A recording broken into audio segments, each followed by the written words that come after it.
Hello and welcome to our 7-8 minutes of weekly Torah talk. Our guest today is Rabbi Claudio Kupchik, Senior Rabbi of Temple Beit El of Cedarhurst. Hello, Rabbi. Thank you for being with us. Thank you. Shalom. Your last name was a challenge, but our Parsha is much more challenging. This is the Parsha of Shemini. Following the 7 days of their inauguration, Aaron and his sons begin to officiate as Kohanim, as priests. Aaron's two elder sons, Nadav and Avihu, offer a strange fire before God, and they both die. Aaron is silent in face of his tragedy. God commands the kosher laws identifying the animal species permissible and forbidden for consumption. Also in Shemini are some of the laws of ritual purity, including the purifying power of the mikveh, the pool of water that meets specific qualifications. The first pasuk of our parsha says, "Vayhi bayom hashmini kara Moshe leAaron ulevanav uleziknei Israel." And it was on the 8th day that Moses summoned Aaron and his sons and the elders of Israel. So Rabbi, tell me, the 8th day, is this a day that we remember as a day of celebration or as a day of great tragedy? Well, it started as a day of great celebration, but as we know, it evolved into a day of tragedy or of tremendous drama. The question is, what happened there? What was the event that happened? The commentaries, the Mefarshim, the Hamim, are divided in their assessment of who Bnei Aaron, the sons of Aaron, were, and what they did and why they did what they did that caused the events to unfold in the way they did. Obviously, they did something wrong because the Torah suggests that they did something that they shouldn't have done. If a strange fire that they were not commanded to offer. And it was obviously a severe crime because the punishment was the worst punishment one can get. Well, that also is a matter of interpretation. That also there has different opinions and different ways of looking at it. There's two main groups among the scholars. One group sees them as mistaken or wrong or even evil. What they did was that they brought something that they should not brought. They brought it in a place where they shouldn't have been. Inside the Holy of Holies, as opposed to ministering in the area they were allowed. They use Esh Zara, a strange fire, which is interpreted to be a fire that God had not sent, because right before their death, we are told that God sent the heavenly fire to consume the offering in the Mizbeach. Yet, what they did, according to the Midrash in Vaikra Rabbah, is they went to Beit HaKirayim. They went to the kitchen and got too far from the kitchen. That's a different interpretation. And another is that each one of them acted individually without consulting each other or the leaders of the community, Moses and Aaron.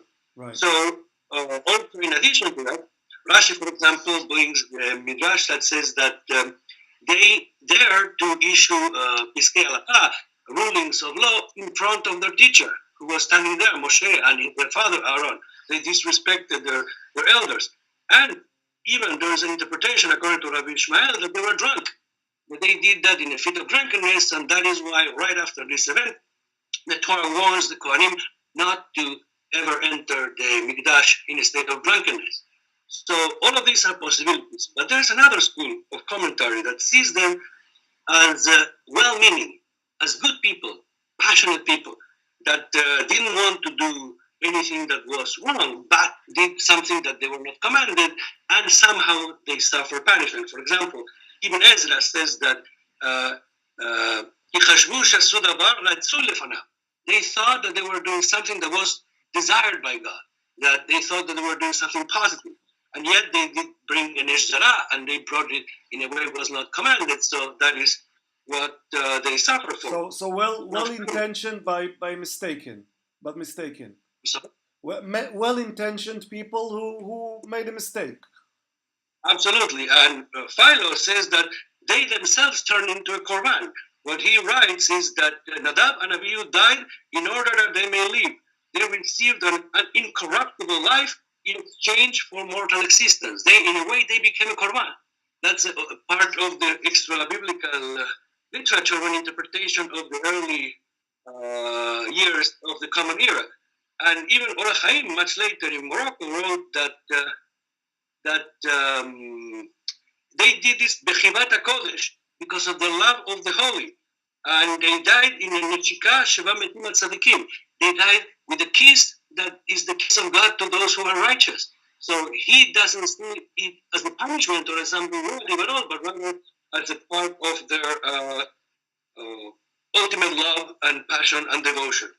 So we basically have one school of thought thinking they were punished, and one school of thought thinking they were getting some kind of a reward, a kiss of death that they should, like Elijah the prophet going up in flames. That sort. That's one school of thought as well. Now Chadal in Italy in the 19th century, he writes that they did what they did because of ga'ava. They were passionate, but they were full of self-pride.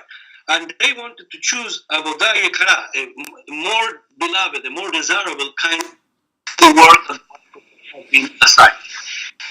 So another way of looking at this is in the Talmud that says that their death appears to be only spiritual and not really physical, perhaps, because it's very interesting that the Talmud says, Rabbi Lazar says, Nadav and Abihu were killed by the burning of the soul, but the body remained intact. The body was not touched. Uh-huh. And it explains the fire started from within them, and therefore it was similar to natural death, which occurs within the person.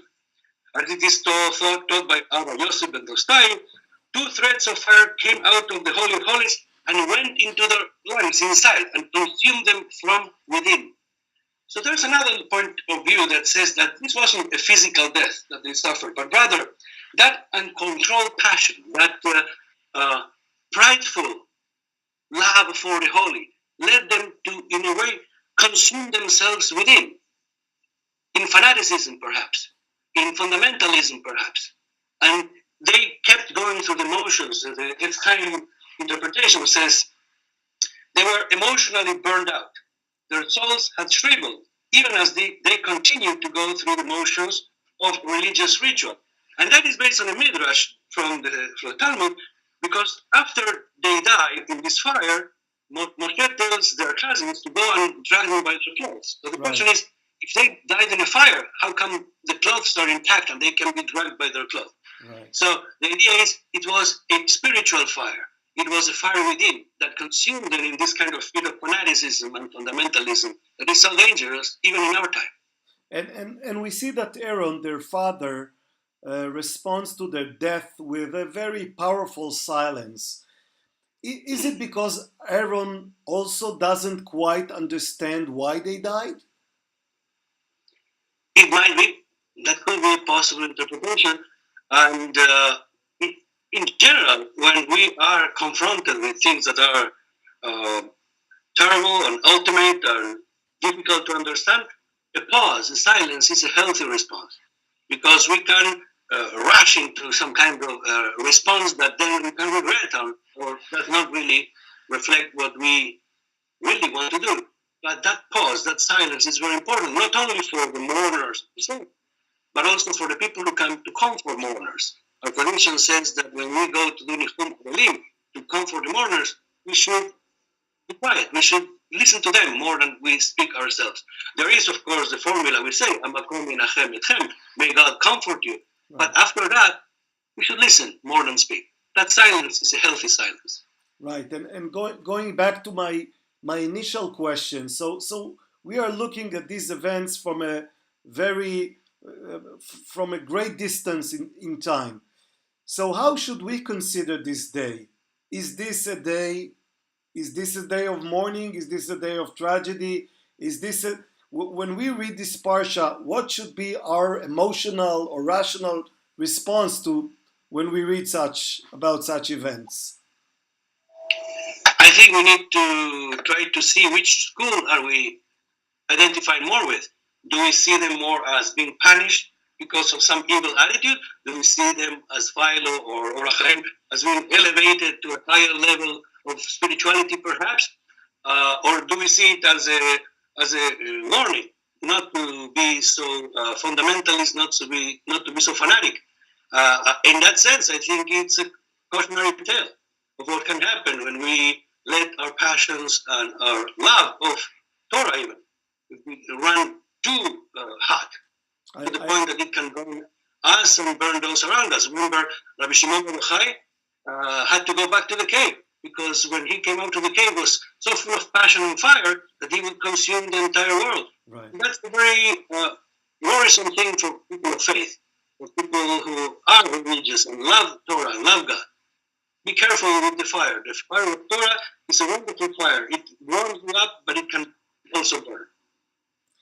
Rabbi, with these words of warning, I would like to thank you and say Shabbat Shalom. Shabbat Shalom to you, to a pleasure.